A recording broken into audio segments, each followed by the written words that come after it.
4장 파멸의 원인. 나는 더러운 옷이 넘쳐나는 커다란 빨래통에서 양반다리를 하고 앉아 있었다. 계단 밑에 있는 어두운 광 속에서 숨지기고 있는 나에게 빨랫감에서 나는 캐캐 묻은 냄새는 유일한 위로가 되었다. 낡고 오래된 2층짜리 집은 엄마가 어디에 있는지 엄마의 소리를 다 들을 수 있을 만큼 작았다. 순간 엄마가 2층의 작은 침실에서 나와 아래층으로 내려오는 소리가 들렸다. 나는 급히 숨을 죽이고 광 쪽으로 가까워지는 발소리에 귀를 기울였다. 아마 나를 끌어내서 또 때리겠지? 그러나 내 생각과는 달리 엄마는 광 옆을 지나 부엌으로 들어가는 것 같았다. 나는 눈물을 삼키며 생각했다. 아예 나를 잊어버렸나 보네? 그럼 이번에는 얼마나 오랫동안 여기 앉아 있어야 하는 거지? 문틈으로 새어 들어오는 빗줄기만이 그 어두컴컴한 광 안에서의 유일한 빛이었다. 나는 조심조심 빨랫바구니 위로 몸을 옮겼다. 바닥에는 생쥐가 쏟아녔기 때문이었다. 그 징그러운 생쥐가 혹시 내 쪽으로 덤벼들지는 않을까 여간 두려운 게 아니었다. 언젠가 한 번은 커다란 뱀도 나타난 적이 있었기 때문에 나는 어떻게 해서든 바닥에 발을 대지 않도록 애를 썼다. 도대체 엄마는 왜 맨날 나한테 화만 낼까? 그저 물 한 잔 달라고 부탁한 것 뿐인데 왜 꼴도 보기 싫다고 광으로 들어가 있으라는 것일까? 나는 어릴 때부터 울거나 떼를 쓰면 엄마한테 매를 맞고 광에 갇힌다는 사실을 알았다. 그래서 이제까지 엄마한테 한 번도 저항하거나 대들어본 적이 없었다. 엄마의 성품이 너무나 강하고 거칠었기 때문에 아빠마저도 무력해 보였다. 엄마는 자기가 원하는 것은 무엇이든 해야지 직성이 풀리는 그런 분이셨다. 엄마가 광을 지나 2층 거실로 올라가는 것이 눈에 보였다. 혼자서 중얼거리면서 올라가는 것을 보니 또 자기만의 환상의 세계가 시작되었나 싶었다. 아빠가 오셔야 다시 제정신을 차리시는데 아빠가 오시려면 아직 몇 시간이나 남아 있었다. 나는 뜨거운 햇살 아래에서 열심히 일하시는 아빠를 그려보았다. 큰 키에 과묵한 편이시고 감정 표현을 별로 하지 않는 아빠. 각진 턱과 커다란 손을 가지신 아빠는 생계를 위해서 늘 땀 흘려 열심히 일하시는 분이셨다.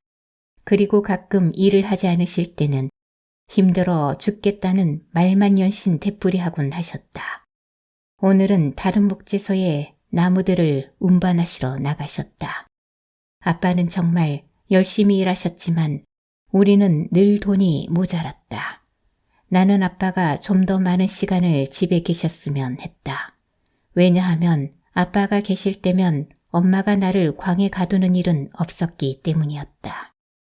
한 번은 아빠한테 엄마가 자꾸 광에 가둔다고 말하다가 되려 거짓말쟁이라는 명목으로 엄마한테 흠씬 두들겨 맞은 적도 있었다. 그 뒤로 나는 다시는 그런 이야기를 입 밖에 내지 않았다. 갑자기 뜨거운 눈물이 내 볼을 타고 흘러내렸다. 도대체 엄마는 왜 나를 못 잡아먹어서 안달일까? 다른 아이들도 나처럼 대부분의 시간을 광에 갇혀서 보낼까? 사실 우리 집은 마을에서 20km나 떨어져 있었기 때문에 다른 아이들이 어떻게 지내는지 전혀 몰랐다. 라디오나 전화도 없었으며 친척들도 별로 찾아오지 않았고 정말 세상과 완전히 동떨어진 생활을 하고 있는 셈이었다. 아주 가끔이기는 하지만 친척들이 찾아오는 날이 내 생에 가장 기쁘고 즐거운 날이었다. 그날만큼은 엄마가 전혀 다른 사람처럼 굴기 때문이었다. 그날 엄마는 매우 활기차고 너그러울 뿐만 아니라 파티의 주인공이기도 했다. 사람들이 엄마가 연주하는 피아노 주위에 몰려서서 노래를 부르면 피아노를 치는 엄마의 푸른 눈은 아름답게 빛나는 것이었다. 나는 엄마의 아름다운 노랫소리와 부드러운 미소가 참 부러웠다.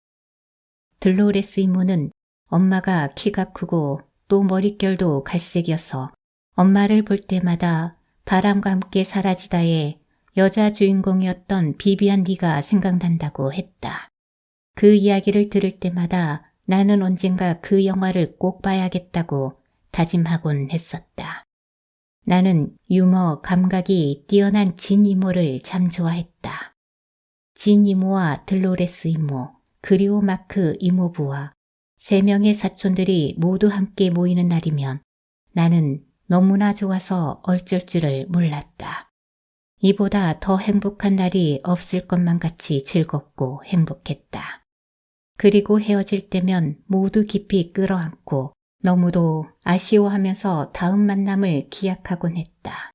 하지만 친척들이 모두 떠나버린 그 순간부터 다시 악몽은 시작되었다. 조금 전에 그 부드럽고 온화하던 엄마는 온데간데 없고 또다시 소리를 지르며 거친 말을 쏟아놓는 것이었다. 아휴, 이 기생충들이 한패거리로 몰려다니는 것 같아. 친척들을 배웅하고 돌아오면서 엄마는 바로 불평하고 헌담하기 시작했다.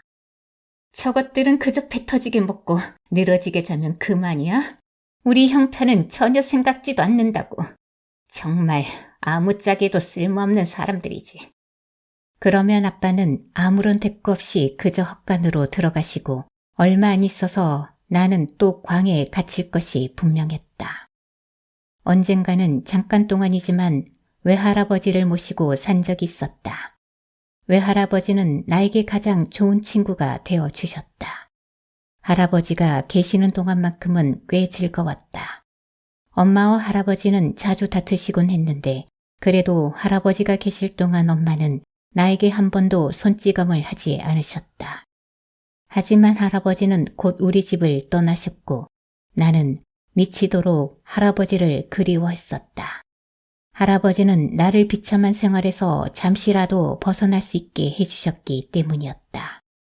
엄마는 극도로 대조적인 두 성품을 지닌 것 같았다.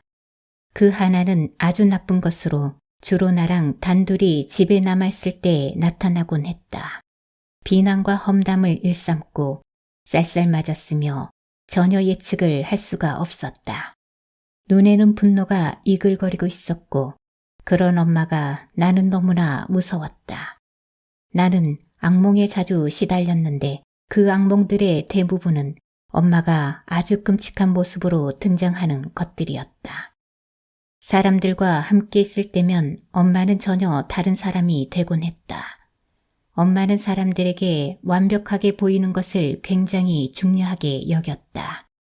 그래서 사람들에게 좋은 인상을 주려고 노력하는 모습이 내 눈에도 보였다. 사실 엄마는 나에게 종종 이렇게 말씀하시기도 했었다. 난 정말 완벽하지 않니? 정말 아무데도 흠잡을 데가 없어. 정말요? 나는 믿을 수 없다는 눈초리로 되물었다. 물론이지. 어느 한 군데도 없다고. 엄마는 이렇게 말하면서 크게 웃는 것이었다.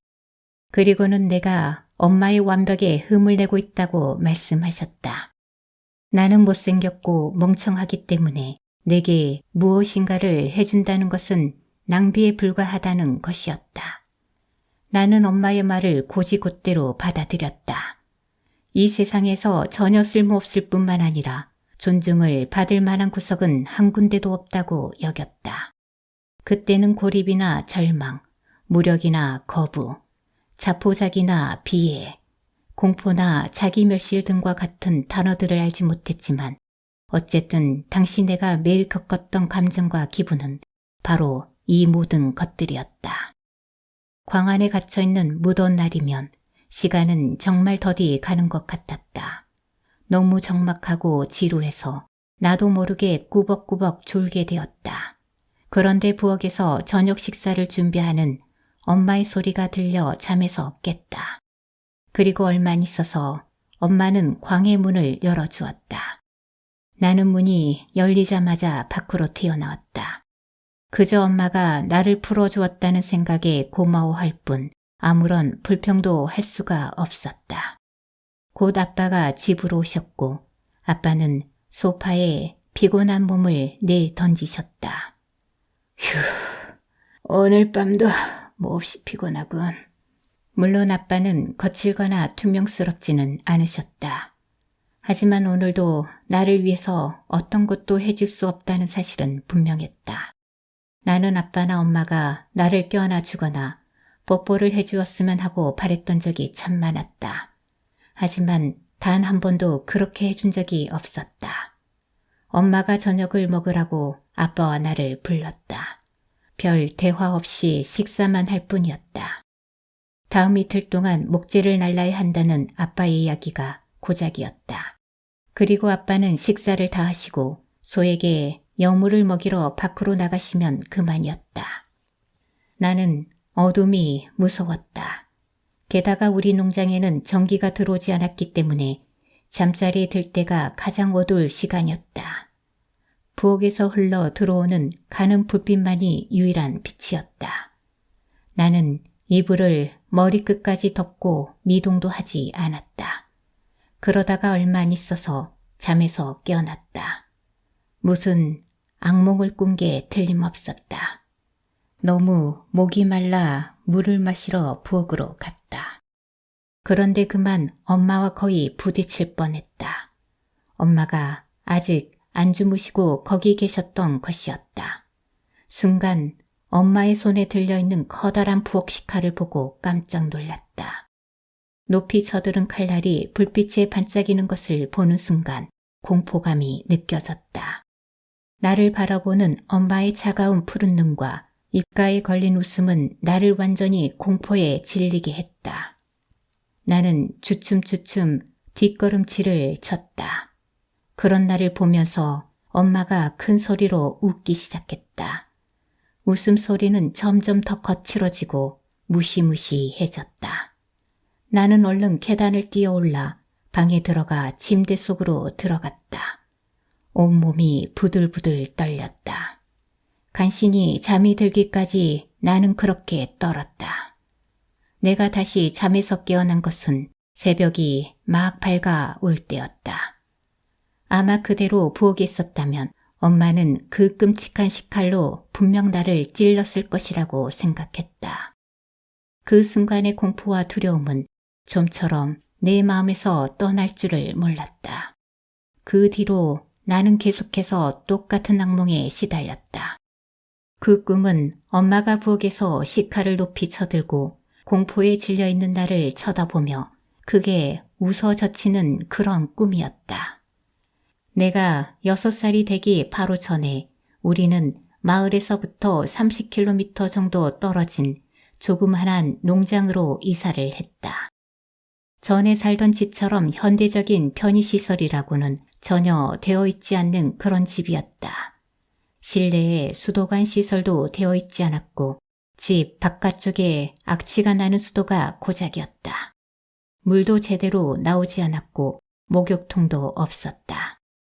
전화나 라디오는 물론 전기불도 없었고 거실에 배불뚝인 난로를 제외하고는 난방시설도 전혀 되어 있지 않았다. 고달픈 삶의 연속이었다. 그 어떤 것도 나아진 것이 없었다. 그래도 다행인 것은 꽤 좋은 이웃들이 농장에서 얼마 떨어지지 않은 곳에 살고 있다는 것이었다. 이웃들은 그렇게 자주 들르는 편은 아니었지만 그래도 한 번 모일 때면 엄마가 늘 그 모임의 중심이 되곤 했다. 그해 겨울에 나는 편도선이 단단히 부어올라 음식을 제대로 삼키지 못한 적이 있었다. 심지어는 물을 마시는 것조차도 여간 고통스러운 것이 아니었다. 코에도 이물질로 가득했기 때문에 매일같이 의사에게 특별한 치료를 받아야 했다. 다른 곳과 마찬가지로 그 작은 마을의 병원은 늘 사람들로 북적거렸기 때문에 내가 입원할 방은 없었다. 그래서 우리는 그 폭설을 뚫고 날마다 병원까지 그 먼 길을 오가야만 했다. 그저 주사 한 방과 코에 가득한 이물질을 빼내는 단순한 일을 반복하는 것에 불과했는데 말이다. 물론 치료는 꽤 고통스러웠다. 하지만 나는 이를 악물고 참았다. 얼른 나와서 다시 맛있는 것들을 잔뜩 먹고 싶은 마음에서였다. 그렇게 몇 주가 훌쩍 지나가는 동안 몸무게가 눈에 띄게 줄어들고 몸이 쇠약해지면서 별다른 진전을 보이지 않자 의사가 불안해하는 것 같았다. 그래서 의사는 코의 이물질 샘플과 혈액 및 소변 샘플 등을 특수 클리닉 센터에 보내기로 했다. 우리는 집으로 돌아와 결과를 기다릴 뿐이었다. 그날 밤 엄청난 눈보라가 치고 나서 그 다음 며칠 동안 우리 마을은 완전히 눈 속에 갇혀버리고 말았다. 눈보라를 동반한 태풍이 점점 더 심해지자 엄마는 나를 위해 거실의 난로 옆에다 침대를 만들어 주었다. 기온이 영하를 훨씬 밑돌았고 우리 집에는 난방시설이 전혀 없었기 때문에 화장실에 왔다 갔다 하는 것조차 괴로울 정도였다. 그래서 나는 침대 밑에다 철제변기를 하나 갖다 놓았다. 악취가 심하게 나긴 했지만 너무 추운 날씨 때문에 며칠 동안은 꼼짝도 할 수 없었다. 숨을 쉬는 곳조차 힘든 나날들이 계속되었다. 추운 날씨가 너무 오랫동안 계속되었기에 나는 쇠약해질 대로 쇠약해져 버렸다. 차라리 죽어버리는 것이 훨씬 낫겠다는 생각이 들 정도였다. 그런데 이렇게 고통스러운 시간을 보내는 동안에 엄마에게서 전에 볼 수 없었던 나에 대한 각별한 배려를 발견하게 되었다. 엄마는 나를 일으켜 세워 뭐라도 마시게끔 해주었지만 나는 목이 아파 두세 모금밖에 삼킬 수가 없었다. 그렇게 일주일이 훌쩍 지나갔지만 우리는 병원으로부터 아무런 소식도 들을 수가 없었다. 눈보라 때문에 의사에게 가는 것이 전혀 불가능했다. 아빠는 집에서 키우는 가축들을 위해 건초더미를 모으는데 대부분의 시간을 보냈다. 그런데 어느 날 오후 문을 두드리는 소리가 났다. 나는 너무 약해져 있었기 때문에 이런 궂은 날씨에 누가 왔는지 돌아볼 겨를이 없었다. 문을 열어준 엄마가 깜짝 놀라는 것 같았다. 다름 아닌 의사가 우리 집으로 직접 찾아온 것이었다. 그의 코트며 모자, 장갑에는 눈이 잔뜩 덮여 있었다. 좀 더 일찍 왔어야 했는데 말입니다. 코트를 벗으며 의사가 입을 열었다. 지금 이대로라면 따님이 매우 위험합니다. 빨리 조치를 취해야 해요. 순간 어린 내 마음은 깜짝 놀랄 수밖에 없었다. 이 아저씨는 내 생명을 구해주려 여기까지 오시는 거구나. 의사는 겉옷을 벗고 소매를 걷어 올렸다. 그리고는 얼른 진찰을 하더니만 주사를 놓아주었다. 의사가 떠나자마자 나는 골아 떨어졌다. 그리고 몇 시간 뒤 눈을 떠보니 햇살이 테이블 위에 음료수병에 환하게 반사되어 비치는 것이 보였다. 목이 한결 나아지는 것 같았다. 결국 나는 몇 주 만에 처음으로 음식을 입에 댈 수 있었다. 엄마는 너무 좋아하는 것처럼 보였다. 그리고 아빠가 돌아오셨을 때 엄마는 기쁜 소식이 있다며 모든 이야기를 다 해주었다. 아빠는 역시 별다른 말씀은 하지 않았지만 그래도 입가에 번졌던 미소에서 안도의 빛이 보였다. 점차 차도가 보이는 가운데 나는 좀 더 오랫동안 침대에 누워있고 싶었다. 그동안에는 엄마에게 거친 말이나 욕설을 듣지 않았기 때문이었다. 엄마는 나에게 종종 격려가 될 만큼 환한 웃음을 지어주었고 때로는 피아노 연주를 들려주기도 하면서 아름다운 노래도 불러주었다. 내가 병을 앓는 동안 엄마는 삶에 대해 뭔가 새로운 통찰력을 얻는 듯 보였다. 눈이 녹아가는 것을 보면서 봄이 오고 있다는 사실을 알 수 있었다. 내 생각에는 이제 우리의 생활이 달라질 것만 같았다. 더 이상 엄마로부터 갖은 모욕과 학대를 받지 않을 것 같았다. 늘 행복한 웃음이 가득한 가정이 되리라는 꿈을 갖게 된 것이었다. 하지만 불행히도 그러한 소망은 그렇게 오래가지 않았다. 엄마는 다시 원래대로 돌아가는 것 같았다. 결국 내가 병에서 회복되어 가던 그때가 엄마와 함께 살고 있다는 사실이 행복하게 여겨진 마지막 시간이 되고 말았다. 따뜻한 날이었지만 나는 새로운 학교 생활에 대한 설렘으로 몸이 약간 떨렸다. 노란색 버스가 내 앞에 정차했고 그 커다란 문이 활짝 열렸다. 내가 약간 머뭇거리자 기사 아저씨가 얼른 타라고 재촉했다. 자, 어서 타거라. 종일 여기 서 있을 수는 없잖아. 처음 며칠간은 두려워하는 나를 가엾게 봐주는 것 같더니 이제는 그저 짜증만 낼 뿐이었다. 나는 그저 마을로 들어가는 손님 중 하나에 불과한 것이었다.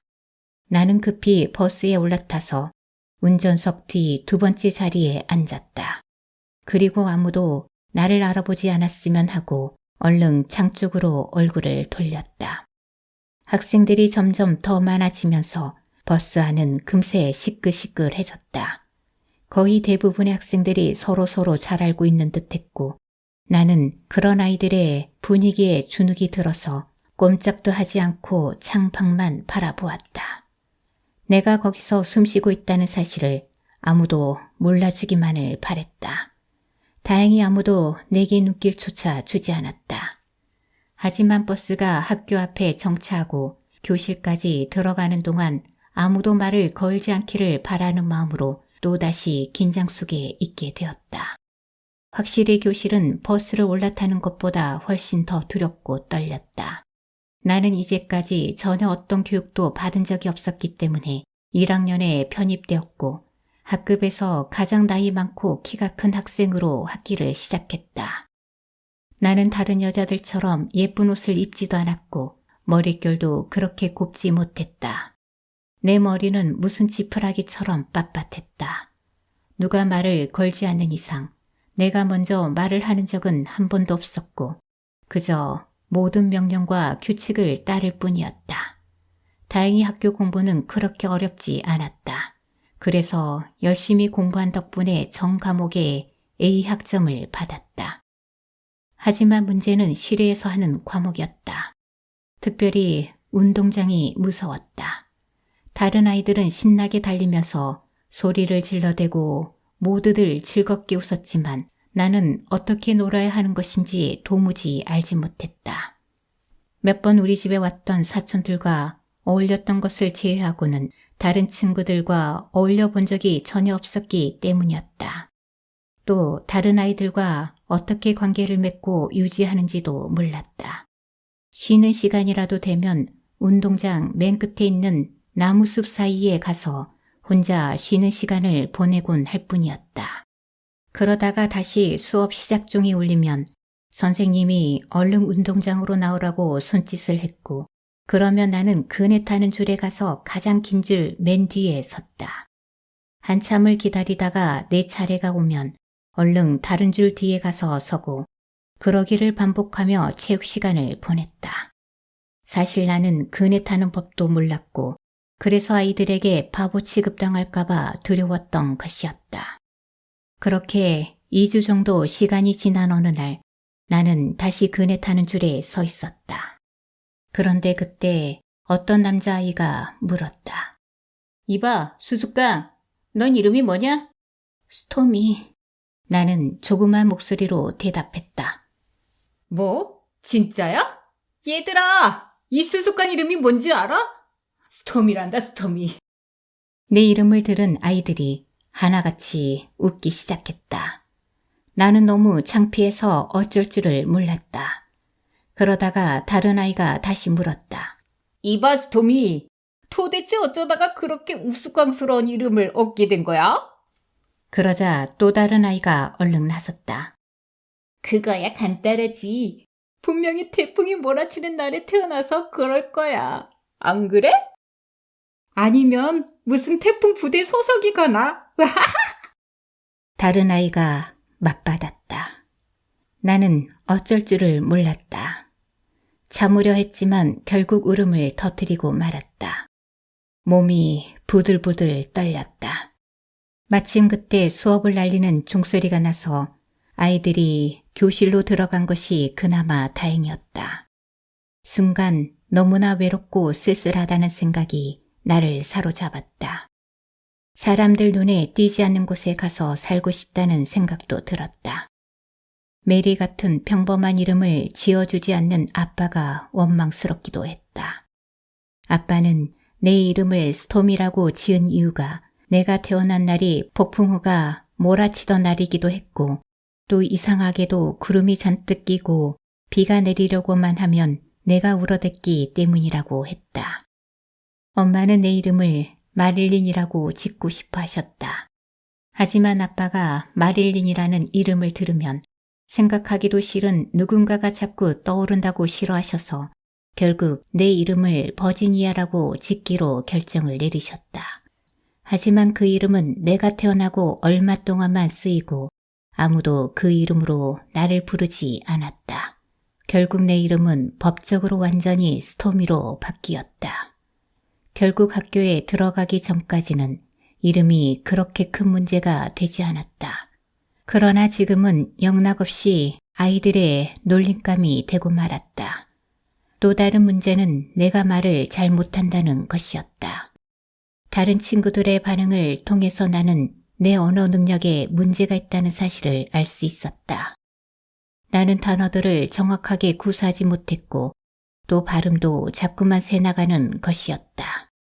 게다가 조금 더듬기까지 했으니 정말 큰 문제가 아닐 수 없었다. 아주 가끔 있는 일이긴 했지만 내가 먼저 다른 아이에게 말을 할 때면 목소리가 기어 들어가서 아이들은 전혀 알아듣지를 못했다. 내 말에 전혀 반응을 보이지 않는 아이들을 보면서 거절당했다는 느낌을 강하게 느끼게 되었고 그러면 당황해서 말을 더 더듬거리고 마는 것이었다. 그러면 아이들은 내 주위에 서서 짓궂게 놀려댔다. 스톰이 말 진짜 웃기게 한다? 특별히 나는 쉬는 시간이나 점심시간을 몹시 두려워했는데 그때에는 선생님들도 없고 다른 어른들도 없이 아이들끼리만 어울려야 했기 때문이었다.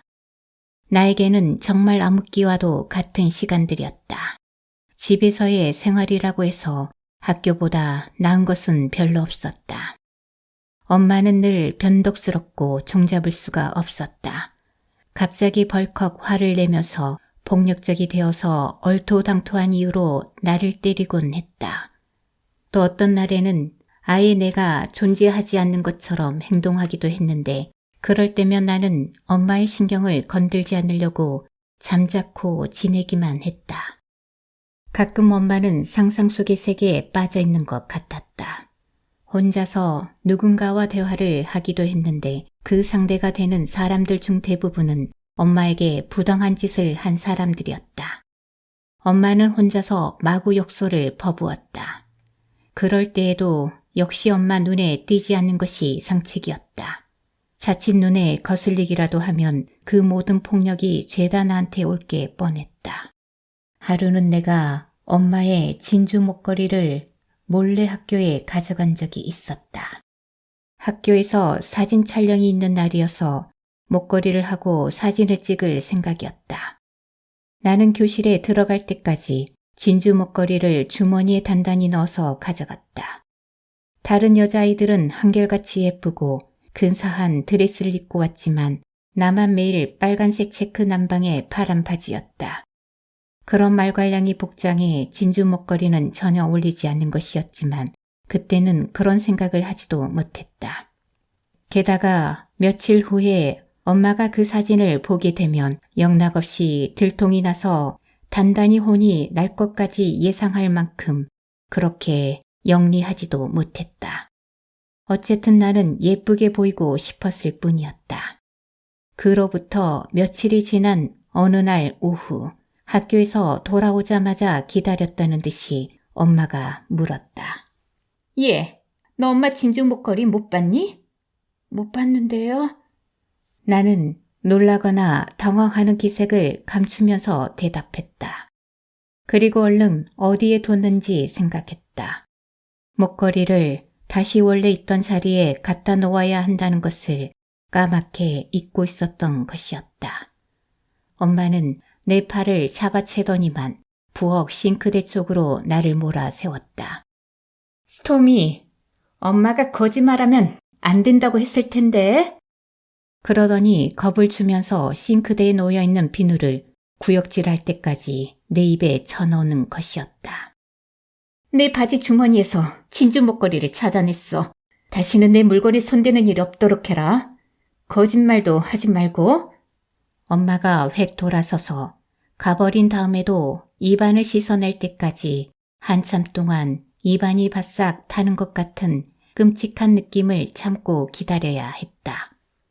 그런데 이상하게도 그같이 끔찍한 체벌이 나에게는 그렇게 나쁜 기억으로 남지 않았다.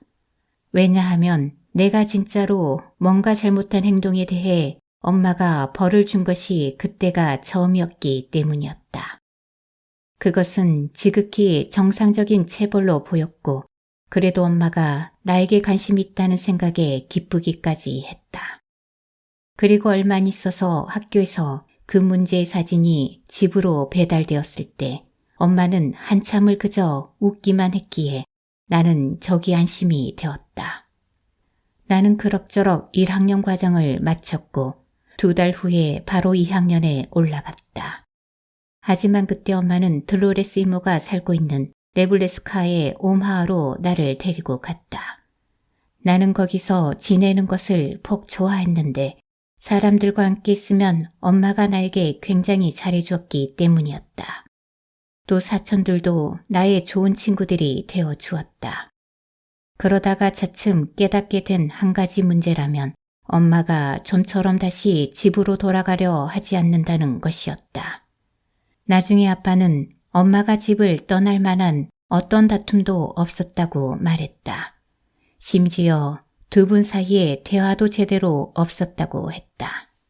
하지만 나는 아빠가 엄마를 사랑해주지도 않고 또 농장 생활이 너무 힘들고 따분하다고 이모에게 하소연하는 엄마의 이야기를 수도 없이 들었다. 결국 나는 오마하의 학교에 다시 입학을 했는데 전에 다니던 학교보다 훨씬 더 끔찍한 날들이었다. 학생들의 대부분은 나와는 전혀 다른 세련된 도시 아이들이었고 전의 아이들보다 옷도 잘 입고 더 자신감이 있었을 뿐만 아니라 아는 것도 훨씬 많았다. 아이들은 이미 자기들만의 세계를 누리고 있었기에 나는 완전히 이방인 취급을 받았다.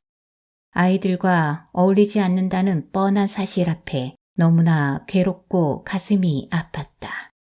아이들이 모두 짝을 지어 식당으로 가는 점심시간이면 나는 늘 혼자였다. 매일매일 혼자 지내게 되자 당혹감과 수치감이 날이 갈수록 늘었다. 더 이상 견딜 수 없을 정도로 외로워진 어느 날 나는 점심을 먹고 나서 수업 시작종이 울릴 때까지 기다릴 생각으로 운동장 한 기퉁이에 서 있었다. 같이 놀아줄 친구가 정말 절실히 필요했다. 결국 나는 눈이 쌓인 작은 나무 아래서 어울려 놀고 있는 아이들에게 다가가기로 결심했다. 그리고 얼른 아이들 틈에 껴서 그 아이들이 웃는 것처럼 웃어댔다. 그러자 갑자기 가장 키가 큰 여자아이가 나를 노려보며 말했다. 야, 여기 네가 낄 자리는 없어. 그러니까 얼른 꺼져버리라고. 누가 얘 부른 사람 있니? 그러자 다른 아이들도 덩달아 소리를 높였다. 아니, 얘 누구야? 얼른 꺼져버려. 아이들로부터 거절당한 아픔은 마치 예리한 칼날에 베인 것과도 같았다. 너무 창피해서 그 자리를 얼른 떠나 마구 운동장을 달렸다. 뜨거운 눈물이 자꾸만 흘러내려 앞도 제대로 보이지 않았다. 나는 그대로 교문 밖으로 나와 단숨에 집으로 내달렸다. 얼른 2층 내 방으로 올라가 머리끝까지 이불을 덮고 베개에 얼굴을 파묻고 서럽게 흐느꼈다. 마침 엄마와 들로레스 이모는 쇼핑을 하러 나가 있었고 마크 이모부는 낮잠에 빠져 있었기에 내가 집에 와 있는 사실을 아는 사람은 아무도 없었다. 학교에서의 일을 생각하면 할수록 점점 죽고 싶어졌다. 도대체 누가 나한테 이 세상을 살게 했는지 원망스러울 뿐이었다. 나는 아무에게도 나쁜 일을 하지 않았고 그저 나에게 말을 걸어주고 나를 받아주는 사람을 원했을 뿐인데 왜 나만 이렇게 살아야 하는지 알 수가 없었다. 엄마와 들로레스 이모가 돌아와 나를 발견했다. 나는 갑자기 배가 아파서 집에 왔다고 둘러댔다. 그리고 그 핑계로 며칠 동안 학교에 나가지 않을 수 있었다. 그러나 다시 학교에 가야만 한다는 사실은 너무나 괴롭고 두려운 일이었다. 나를 좋아하는 사람이 한 명도 없는 학교는 정말 싫었다. 결국 나는 학교를 그만두었다. 들로레스 이모의 훌륭한 유머 감각만이 그 당시 내게 있어서 유일한 즐거움이었다. 크리스마스가 지나고 나서 엄마와 나는 갑자기 들로레스 이모의 집을 떠나게 되었다.